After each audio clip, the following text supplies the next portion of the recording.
je suis Tamara Guérin-Barreau, vice-présidente de l'administration et des finances à Caribbean Bottling Company. Nous sommes les représentants de Couligan en Haïti. J'ai grandi ici en Haïti et à 17 ans, je suis partie pour aller à l'université aux États-Unis. J'ai reçu ma licence en gestion d'affaires de Florida International University. De là, j'ai obtenu une maîtrise en économie financière de l'Université de Londres. J'ai commencé à travailler à l'entreprise Morgan Stanley comme conseiller financier et de là, j'ai rencontré mon mari. On a eu beaucoup de débats à savoir où on allait vivre, si on allait vivre aux États-Unis, où c'était peut-être plus confortable, ou retourner en Haïti.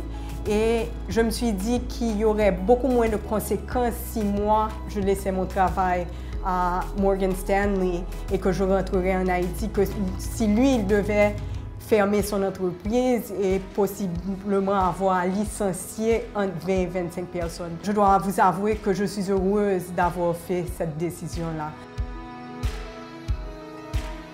En 2005, nous avons investi à CBC et en 2006, moi, j'ai rejoint l'équipe directionnelle de CBC. Cette compagnie existait sur le marché haïtien depuis 1973. C'était une société qui était en faillite. Donc, nous avons dû investir beaucoup de notre temps à restructurer la société. Donc, aujourd'hui, l'eau potable, 40 ans plus tard, reste notre produit de base. En 2009, nous nous sommes trouvés dans une situation où il fallait encore réinvestir dans la compagnie pour pouvoir diversifier un petit peu notre gamme de produits. Et c'est à ce moment que nous avons fait appel à la Sofides et nous avons été très heureux de pouvoir collaborer avec eux.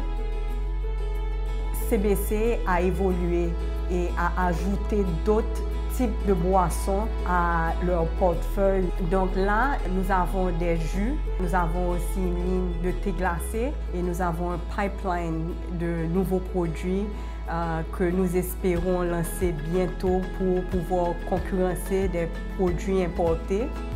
À la Caribbean Bottling Company, nous sommes très conscients par rapport aux effets de nos activités sur l'environnement. Par exemple, nous avons une unité ici, sur place, qui fait le recyclage de bouteilles de 5 gallons que nous enlevons du marché, celles qui ne sont pas valables, qui ne sont pas bonnes, et aussi qui fait le recyclage de nos déchets industriels.